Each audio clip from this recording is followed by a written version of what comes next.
بسم الله الرحمن الرحيم waxaan halkan idinku soo gudbin doonaa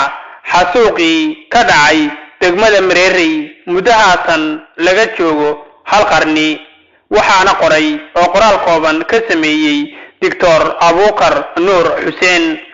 kaas oo kaga hadlay dhibaatadii uu Talyaanigu u geystay shacabka Soomaaliyeed gaar ahaan shacabkii ku noolaa degmada Mareerey sanadku markuu ahaa 1908 soddonkii bishii Agoosto 1908 markii gumaystihii Talyaanigu uu xasuuq baan ka geystay dhulka Soomaaliyeed gaar ahaan shacabkii Soomaaliyeed oo ahaa shacab beeraley ah kuna noolaa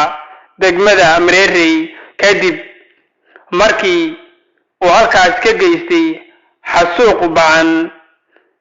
ayaa waxa dhacday inay taasi noqday dhacdo fool xumo badan oo taariikhda u galaysa gaboolfalyadii xumaa ee uu Talyaanigu ka geystay Soomaaliya. Talyaanigu markii uu xasuuq baana uu ka geystay degmada Mareerey wuxuu dad qabasiiyay degmadii Mareerey oo dhan gabi ahaanteediiba Talyaanigii Soomaaliya joogay wuxuu warbaahinta u sheegay markii uu xasuuqii ka dhacay Mareerey warbaahinta Talyaanigu ee kala duwan waxay qorayeen haddii aad tihiin Talyaani wanaagsan u duceeya haddii aad tihiin Talyaani wanaagsan xasuuqii aanu ka geysanay degmada Mareerey iyo guushii aanu ka gaarnay isla degmadaas ayay ku soo qorayeen website-yadooda. wadan kasta oo gumaysto wuxuu ka sameeyaa howlgal military kaas uu doonayo in awaamirtiisu ay ka sii sareyso ama ay dadku si wanaagsan ay uga cabsadaan kaas oo kale ujeedooyin kala duwan kuwaasi oo ay ka mid yihiin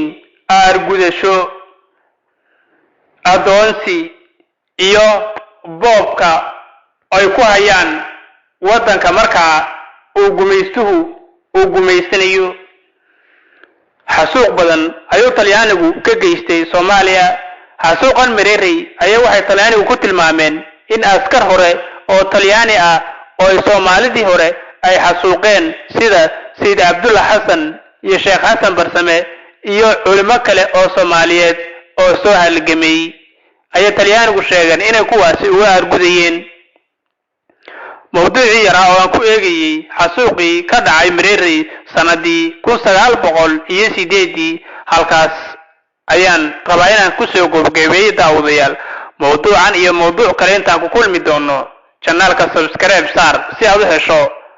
taariikhahan